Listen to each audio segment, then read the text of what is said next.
What is happening, everybody? This is Siege, but you can call me Dan. And today, I'm going to be doing some faction rally grinding. Okay? So, essentially, I've heard the best place to really grind out some engrams is on Earth. So what we're going to do right now is we're going to head over to, I think the area is called, yes, the Winding Cove. So we're going to head over here. Okay. You might have noticed I already picked up the Dead Orbit Auto. I actually got the submachine gun as well. I went and I did some grinding. I grinded for, I don't know, maybe about 10-15 minutes.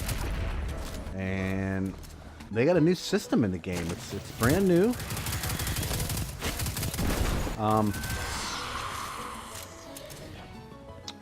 It is, I would say, efficient. I don't know how necessarily good it is for replayability, but you know what? I'll let you guys be the judge of what you think.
I wanted to follow up my return video with some real discussion with you guys.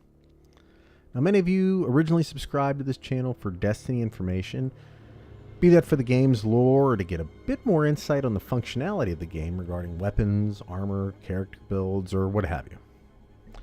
I don't know how all of you are feeling regarding what Destiny 2 has given you, but if you watched my last video, you probably guessed that I'm not too pleased.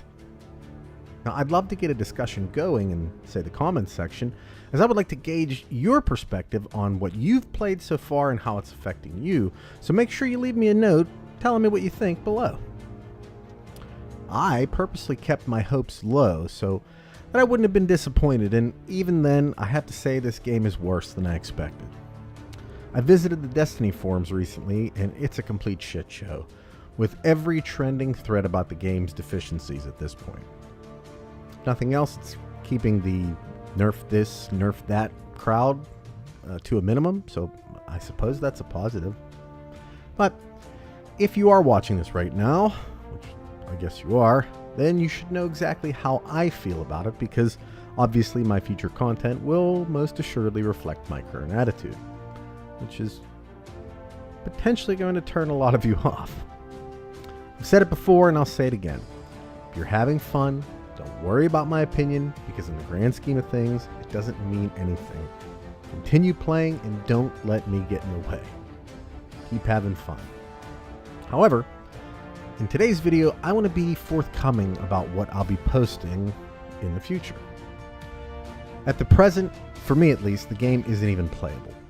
I've had all my characters maxed out for weeks, and for close to a month, I've only really been logging on to help rank up the clan. In truth, Destiny 2 bores me to tears. I just can't do it. I originally wanted to make some new Destiny videos for the channel and kind of sprinkle in content from other games to ease my way out of being strictly Destiny related to more of a broader spectrum of games. In truth, I've tried to play the last 2 days and I can't go more than an hour without needing to switch to something else.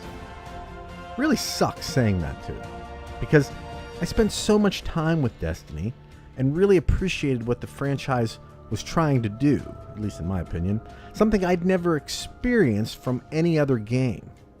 It was like the same type of riveting gameplay from Call of Duty or Halo matched up with RPG aspects of games I'd loved as a kid, like Final Fantasy, Grandia, Legend of Dragoon, you name it. It was almost perfect. And I figured with a 3-year beta, which is essentially what Destiny 1 turned out to be, it would only get better. And I couldn't have been more wrong. I can't say I understand why Bungie went the route they did, but I'm sure there was a reason. Many speculate it was to cater to more of a casual fan base that hadn't acclimated well to some of the systems present in the original Destiny. And in their defense, not everything was explained or set up correctly. But this thing we've been given, it has no soul. It feels like a cheap reskin, and the activities within the game all feel identical. Now, I actually have some theories on why that might be, and some of them might actually surprise you. For example, I believe the longer ability cooldowns compounded with weaker overall loadout system is heavily contributing to a quicker fatigue from consistent gameplay. I think the oversimplified systems don't offer much in making your character stand out, being able to optimize your gear for that perfect build, or even in feeling like each class has a necessary place in the game. I think the difficulty curve between all the standard content and what I guess Bungie is considering endgame, that being the raid and Nightfall, is actually pretty steep and doesn't fit how the rest of the game is modeled. Most of all, I believe they forgot to include any real reward system worth putting in the effort to get through this stuff and keep coming back.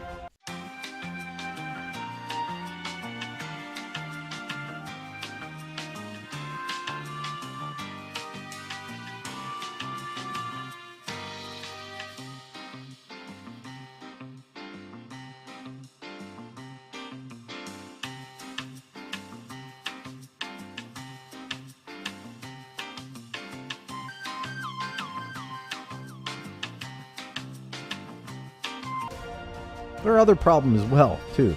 Don't get me wrong. And I feel like every one of these things are contributing to what amounts to a very low-effort sequel. In the coming weeks, I want to get a little more in-depth with each one of these particular things, going over where I feel they went wrong and how they can even be fixed. But the reason why I made the video today was to let you know that Destiny gameplay might be a little sparse, at least until the DLC releases in December. And even then, I can't promise it's going to bring back the channel to what it was. And reading through some of the countless nasty threads on that Destiny forum, a common reply for people who were airing out their grievances was, "So why do you keep playing?" My original thought was that by staying loyal and active, Bungie would do right by those who had weathered that storm. But when they announced that these quality of life changes they keep promising wouldn't be seen until after the first DLC release, and that they're still only working on ideas to satisfy the player base, came to a realization of what I was really looking at. A company being driven by the same silent force that I feel is poisoning the rest of the world at the same time. That's the shareholder. Don't get me wrong, shareholders in theory are a wonderful concept. They provide additional capital and allow smaller groups to create in ways that would not be feasible without said revenue. However, when you come to find that these individuals don't really care so much about the quality of the product, more so that it just makes money, that kind of changes the opinion of whether it's a good thing or not, at least for me. Every quarter, revenue has to outpace the last, and if not, changes are coming. More often than not, these individuals have little knowledge about what goes into the actual products they're helping to fund, but have deep, deep pockets and are thus given, usually by committee, the authority to mandate what does or does not happen in the business, and what direction and benchmarks need to be hit within a given project. Crazy concept, isn't it? People without the experience of getting into the trenches to fully understand a business without any real drive to grow the company other than to increase their initial investment, calling all the shots. Money is king. Now, bear in mind, they do greatly pay attention to market trends and the vibe of the customers, but this generally only goes as far as to what needs to be done to make a sale. Do you think it's a coincidence that more and more AAA games are launching in an unfinished condition? How about the inundation of forced microtransactions in both multiplayer and single-player titles?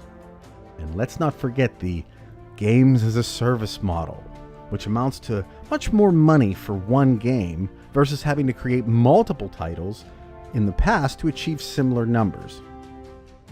Believe me, they care nothing about the companies they are representing so long as that quarterly number keeps rising. If you don't believe me, ask yourself why so many smaller game studios are bought, stripped down, and sold off once they're effectively drained of everything they're worth.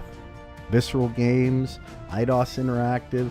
Heck, I looked it up and found a Wikipedia page showing these defunct companies totaling 4 whole pages.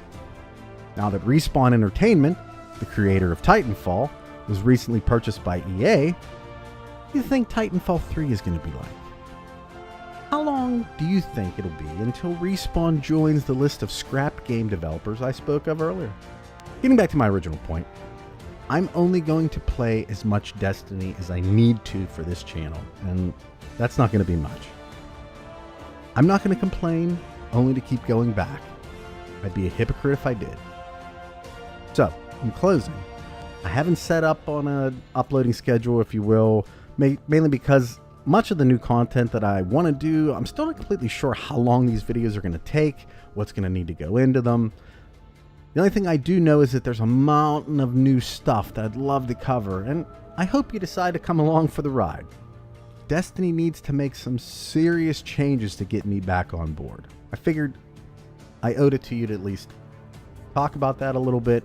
At any rate, I look forward to talking at all of you in the next one.